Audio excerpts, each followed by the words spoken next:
Hello students. Next topic is Fermat's and Euler's theorem. So first theorem is little theorem of Fermat, Fermat's theorem. What it states, if a is any integer, p is any prime number not dividing a, okay, p does not divides a, then p divides a raised to p minus 1 minus 1. That is, in another way, this statement can be written as a raised to p minus 1 congruence to 1 mod p, means when p divides a raised to p minus 1, remainder is 1. For a not congruence to 0 mod p, means what? When a is divided by p, remainder is not 0, means what? P does not divide a. Okay. So this statement is, if p is a prime number, a is any integer, p is a prime number, and p does not divides a, then p divides a raised to p minus 1 minus 1, or when a raised to p minus 1 divided by p, remainder is 1. Corollary of this theorem is, if a is an integer, then a raised to p congruence to a mod p for any prime p.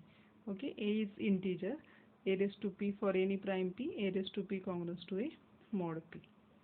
Now let us see the example of it.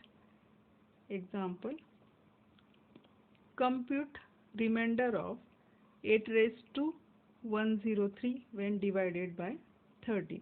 So in such type of example, what will be divided by 13? So our prime number is 13. Okay, a is 8.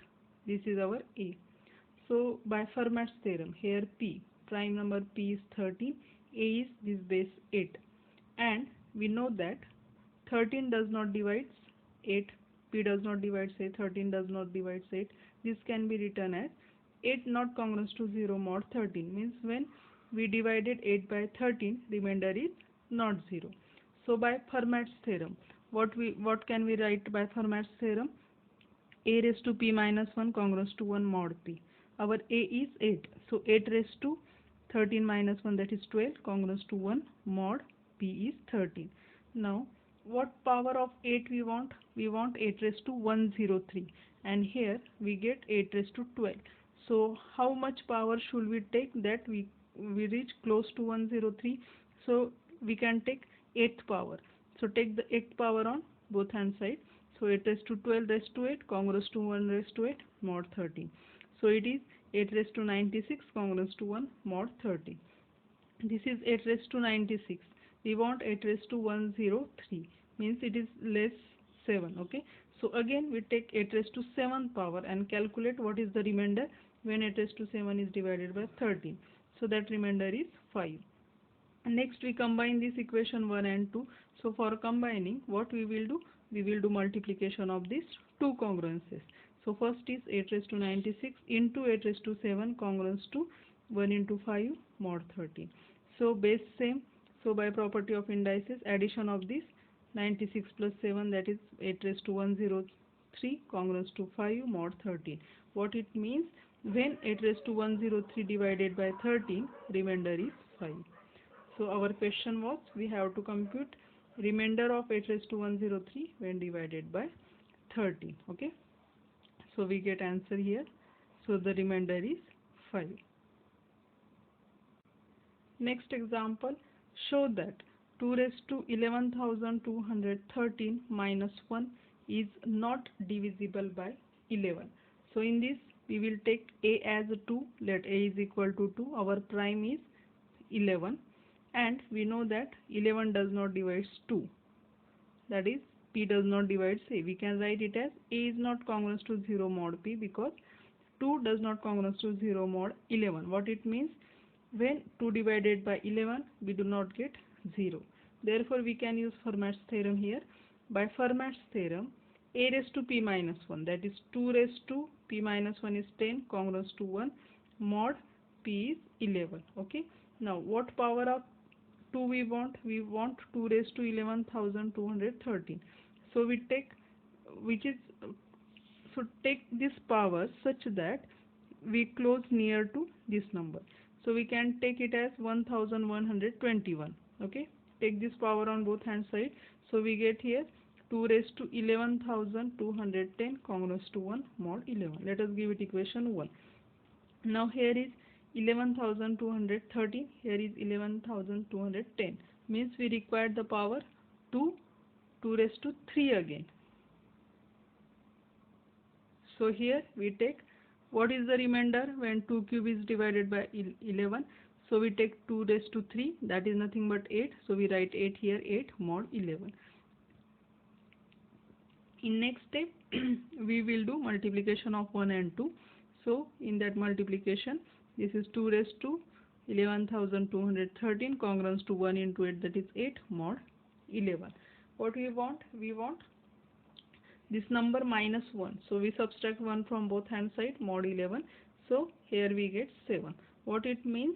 When this number is divided by 11, our remainder is 7. Okay. There is some remainder is not 0, means 11 does not divide this number, means this number is not divisible by 11. Okay. Another example,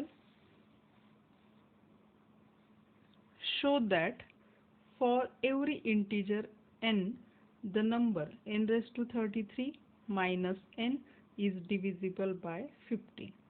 For every integer n, this number is divisible by 15. What it means? Means 15 divides, you can take any integer in place of n. So here I have taken 2, 3, 4 like this.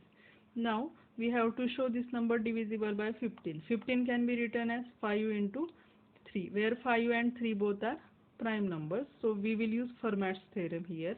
Now this number n raised to 33 minus n divisible by 15 only when it is divisible by both 5 and 3.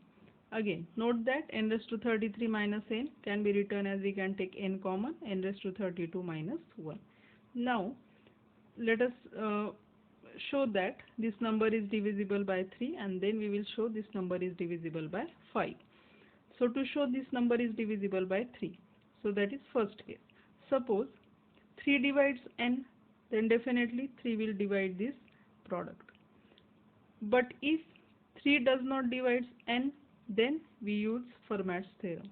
So by Fermat's theorem, 3 does not divide n, we consider n as a in the definition. Okay.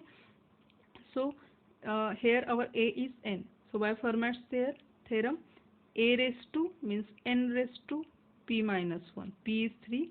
So p minus 1 to congruence to 1 mod p, that is 3. So which power we want? We want n raised to 32. So we take the 16 power on both hand sides. So n raised to 32 congruence to 1 mod 3. Subtract 1 from both hand sides because we want this number n raised to 32 minus 1. So we subtracted 1. So here we get n raised to 32 minus 1 congruence to 0 mod 3. What it means? It means that 3 divides n raised to 32 minus 1. Means what we have shown here, if 3 divides n, then 3 divides this product. But if 3 does not divide n, then 3 divides this number, another number. So definitely 3 will divide the total number. Similarly for 5. Okay. Among this, let us show for 5. What it means? If 5 divides n congruence to 0 mod 5, means if 5 divides n, 5 divides the total number. Okay. But if 5 does not divide n, then again we will use Fermat's theorem. So by Fermat's theorem, a raised to p minus 1. Now our a is n. So n raised to 5 minus 1, that is 4, congruence to 1 mod 5. So let us simplify. What power we want? We want 32. So take the 8th power on both hand sides. And in next step, subtract 1. So here we get 0. Means 5 divides n raised to 32 minus 1. So definitely 5 will divide which number? So definitely 5 will divide n into n raised to 32 minus 1. Means what we have shown, that both numbers 3 and 5 both divide this number n raised to 33 minus n. So we can say that the number 15 divides this number n raised to 33 minus n. Okay. There is a Euler generalization theorem. Its statement says that the set Gn of non-zero elements of Zn that are not zero divisors. We take a non-zero elements from Zn from a set from non-zero elements of Zn, call it as a Gn, which are not zero divisors, that forms a group under multiplication modulo n, which gives the proof of this theorem. Next is a phi function. Now what is this phi function? Suppose n is any positive integer. N is positive integer. Let phi n is defined as the number of positive integers less than or equal to n and relatively prime to n. Note that phi of 1 is equal to 1. What is phi of n? Let us take the example of it. Let n is equal to 12. Then what will be phi of 12? Positive integer less than or equal to 12, relatively prime to 12. So we will find out the positive integers from 1. Whether 1 and 12 are prime? Yes. 2 and 12 are prime? No, because their GCD is 2. 3 and 12 prime? No. 4 and 12 prime? No. 5 and 12 prime? Yes. So another number is 5. 6 and 12 not prime. 7 and 12 prime. So similarly we will calculate up to 12. So we get these 4 numbers which are relatively prime to 12. Therefore phi of 12 is 4. Number of elements less than or equal to 12, relatively prime to 12. Okay, that is phi function. Now there is a theorem called Euler's theorem. What is that? If a is an integer relatively prime to n, then a raised to phi of n minus 1 is divisible by n. That is, we can write it as, if integer a is relatively prime to n, then a raised to phi of n congruence to 1 mod n. Okay. Now there are applications to X congruence to B mod n. First application is, m is any positive integer and let a belongs to Zm. Be relatively prime to m. Suppose m is positive integer, a is any element of Zm, a and m are relatively prime. Then for any element b belongs to Zm, the equation x is equal to b has a unique solution. There is one corollary. If a and m are relatively prime integers, then for any integer b, a and m are relatively prime. Then for any integer b, the congruence x congruence to b mod n has as solutions all integers in precisely one residue class modulo m. Okay, we will use this corollary and the next theorem in examples, then it will be more clear. Next theorem is, let m be a positive integer, okay, and let ab belongs to Zm. Let d be the GCD of a and m. The equation x is equal to b has a solution in Zm if and only if d divides b. X is equal to b. If the GCD of a and m divides b, then it has a solution in Zm. Okay. So when d divides b here, when d divides b, in that case, if there is a solution, then how many solutions are there? If d divides b, the equation has exactly d solutions in Zm. So let us take examples, then the theorem and corollary will be more clear. So the example is, find all solutions of the following congruences. So first, 12x congruence to 27 mod 18. What we do? We will find out GCD of this 12 and 18. What is the GCD of 12 and 18? It is 6. Next we check whether 6 divides 27. No, 6 does not divide 27. Therefore we can say by corollary there are no solution. What we did? We find out GCD of 12 and 18 and check whether that GCD divides 27 or not. If it divides 27, then this congruence has solutions, otherwise no solutions. Next example. Next is 15x congruence to 27 mod 18. What we do? We find out GCD of this 15 and 18. What is its GCD? Its greatest common divisor is 3. Now whether 3 divides 27? Yes, 3 divides 27. Now means what? This congruence has solution. Then how many solutions will be there? That is the number which is GCD. So solutions of congruence are integers in 3 residue classes.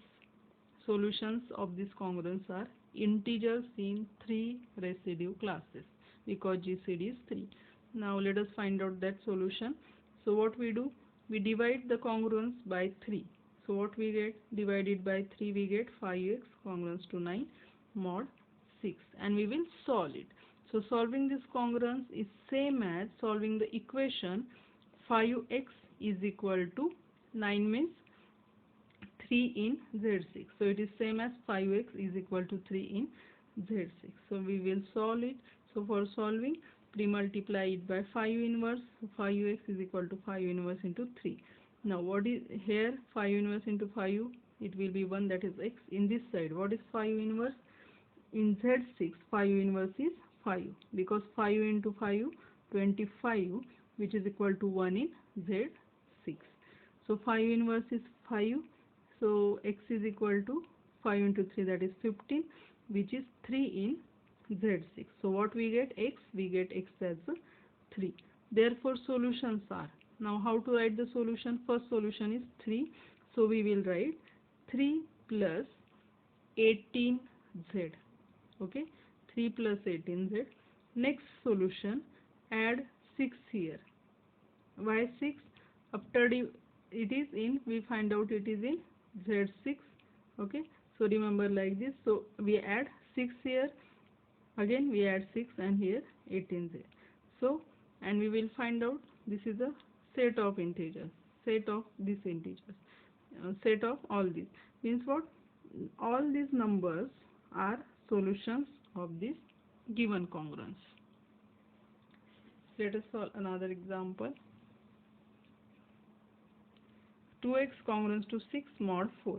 So first we find out GCD of 2 and 4, which is 2. Okay, 2 divides this 6.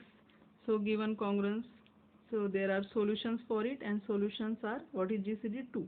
Solutions are integers in 2 residue classes. So dividing given congruence by 2, what we get? X congruence to 3 mod 2. Means what? X congruence to 3 mod 2 means what?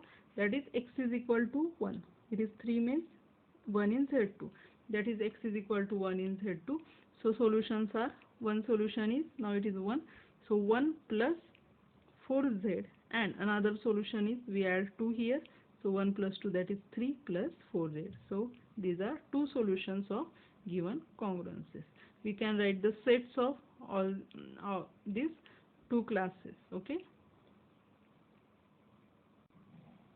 Next example, 155x congruence to 75 mod 65. We will find out GCD of 155 and 65, that is 5. 5 divides 75. Therefore there are solutions which are the integers in 5 residue classes. Next we divide congruence by 5. We get this congruence. We find out the value of x.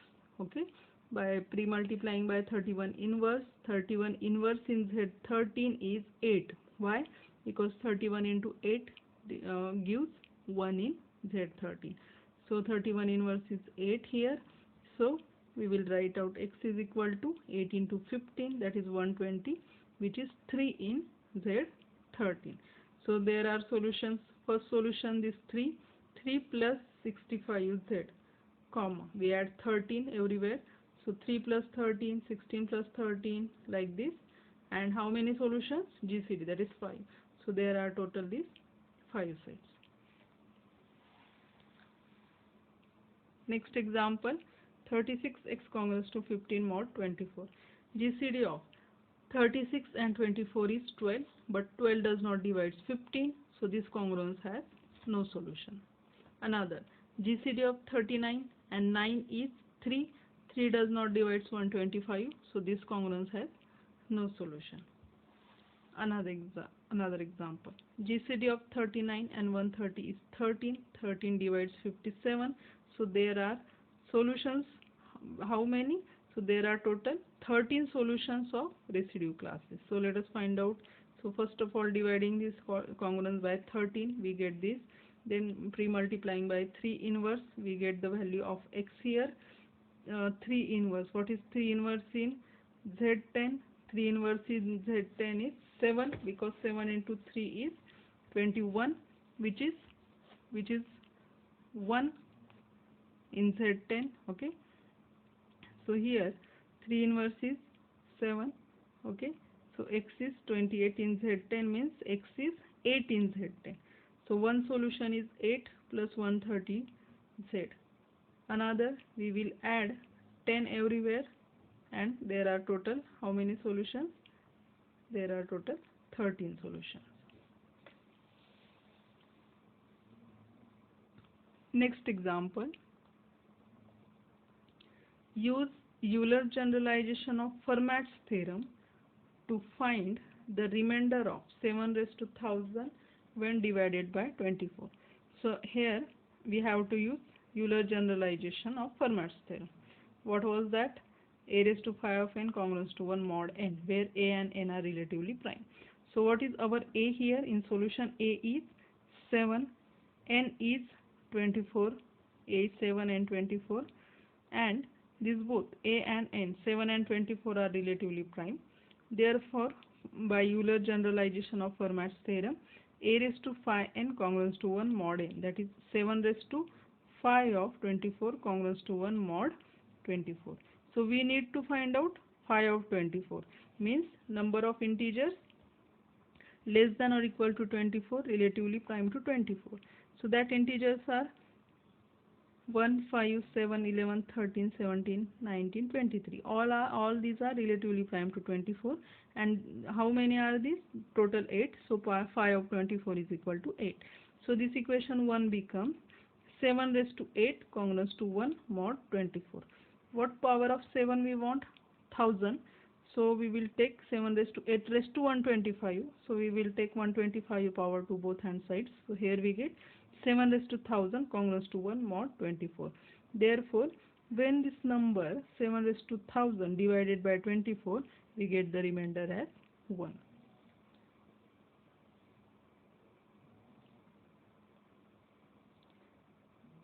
Another example, you take it as a homework. Use Fermat's theorem to show that for any positive integer n, the integer n raised to 37 minus n is divisible by number 383838. Now it is similar to the previous example. We solved that for an integer n, the number n raised to 33 minus n divided by 15. Okay, in that we factor 15 as 3 into 5. So here we factor this number like this, and we will show that each of this number is divides and the number n raised to 37 minus 1. Okay, so take this example as a homework. Let's stop here. Thank you.